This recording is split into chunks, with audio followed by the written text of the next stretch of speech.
friends बरायबाय बड जब info official YouTube चैनलाव दिनै लिंकआ active जागोन बेनो जाबाय DHS DME आयुष मोनब्रै दङ DHS FW बे मोनब्रैजों मोनसेल' एग्जाम जागोन बेनो जाबाय कम्बाइन एग्जाम दा बिनिनो दिनै एडमिट कार्ड होसिगोन नोंथांमोना बे लिंकआवहाय मोननैयाव थुनाय लोगो लोगो जायखिजाया एडमिट डाउनलड खालामनांगोन बेनो जाबाय ग्रेड 4 आरो बे एग्जामा 22 जानुवारियाव जासिगोन आरो ग्रेड 3आ 12आव जागोन फेब्रुवारियाव स' बेनिफ्राय ग्रेड 3आ मोनथ'आ नन टेक्निकेला एडमिटखौ दायो ग्रेड 4आ होग्रोसिगोन दा मोनायाव एबा दानो भिडिअ खालामखांनाय समावनो एक्टिभ जागोन दायो जाथ'वाखै जेब्ला एक्टिभ जायो नोंथांमोना कमेन्ट सेक्सनाव लिरबानो जाबाय एडमिट मोनबाय होननानै आरो एडमिटजों लोगोसे मा लांफानांगौ बेसेबांनि एग्जाम जागोन आं डिटेल्सखौ फिन खनसेबाव भिडिअ लाबावगोन जाहाथे बयबो क्लियार जायो स' बिनिफ्राय गुबै बाथ्राया जाबाय जुदि नोंथांना आइडिया गोमाबायब्ला मा खालामनांगौ नैबे लगिनाव खनसे क्लिक खालामना हो बे लगिनाव खनसे क्लिक खालामना हो अके स' बे लगिनाव आं क्लिक खालामबाय नै देन बेनिफ्राय बेयाव एप्लिकेसन नाम्बारखौ जोंहा दा गोमाबाय नालाय अब्ला मा खालामनांगोन जों फरगट पासवर्डआव नोंथांमोना खनसे क्लिक खालामना हो स' बेयाव क्लिक खालामबायना देन खालामनाय लोगो लोगो नोंनि रेजिस्टार थानाय फन नाम्बारखौ होनांगोन बार्थडेखौ होनानै नोंथांमोना बेखौहाय रिकभारि खालामनो हायो अके अब्लानो नोंनियाव मेल थांगोन बा नोंनाव मेसेज थांगोन आरो नोङो मोनफिननानै लगइन खालामनानै एडमिट डाउनलड हागोन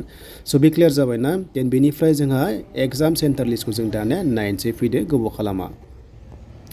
दा नै एग्जाम सेन्टारा बेयाव दङ कारेक्टेड एग्जाम सेन्टार बियो जोंनि एग्जामा 19 जुनाव जानो गोनांमोन स' बेखौहाय 7 डेजनि सिगां एडमिट डाउनलड खालामनो हादोंमोन स' बिदिब्ला जोंहा एग्जाम सेन्टारखौ जों नायग्रोनोसै फैदो गोबाव खालामा बेनो जाबाय आं नोंथांमोननोहाय वाट्सएप ग्रुपाव हरखादोंमोन माखासेखौ जायनोखि दङ नोंथांमोना नुबाय जानांगौ आरो जायफ्रा गैया डिसक्रिपसनाव लिंक दङ बेयाव थांनानै वाट्सएप ग्रुपाव जइन जानो हागोन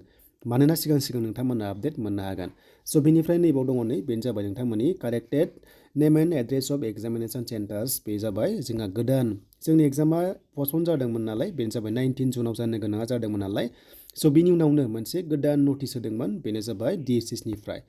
स' बे जाबाय नोंथांमोना 15आवहाय मोनसे डेट बेबायदि मोन्दों आरो बेनिफ्राय पस्टपन जानाय लोगो लोगो नटिस होदोंमोन बिसोरो बेनिफ्राय नैबे 15 जुनावहाय मोनसे गोदान नटिस होदों आरोखि एग्जाम सेन्टारा बेबायदि दं होननानै दा बे एग्जाम सेन्टारा ओरैबायदि दङ नै हमना ला नलबारि कलेज दङ HS स्कुल दङ बे नलबारियाव आरो दङ स' बेयाव बाक्साना गोग्लैगोन आरो जेनेबा बाक्सा बेबायदिनो हमना ला गवालपारा बेबायदि गोलैनो हागौ आरो बा नलबारि बेयाव गोग्लैगोन स' बेनिफ्राय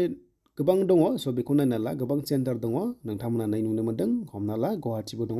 स' गोबां सेन्टार दङ आरो स' गासैखौबो नायोब्ला एग्जाम सेन्टारा 27 दङ अके स' 27 दङ बे जाबाय हम डिस्ट्रिक्टआव बियो एग्जाम जानाय नङा बेखौ नायोब्ला मानोना बेयाव मोनसे नटिस गारदोंमोन गासै 27टा सेन्टार दङ स' बेखायनो नोंथांमोना रेडि जानांगौ थांनो थाखाय मानोना बे एग्जामा 22 जानुवारि खालि ग्रेड 4नि आरो 12आवहाय ग्रेड 3नि एग्जाम जागोन स' बेखायनो एग्जाम सेन्टारा चेन्जबो जानो हागौ बाट बे ग्रेड 4आ बेबायदि जागोन नाथाय ग्रेड 3आ बबेयाव जागोन बेखौ बुंनो हाथ'वा जेब्ला अफिसियेल नटिस होयो आं नोंथांमोननि फिन खनसेबाव आपडेटखौ लाबोगोन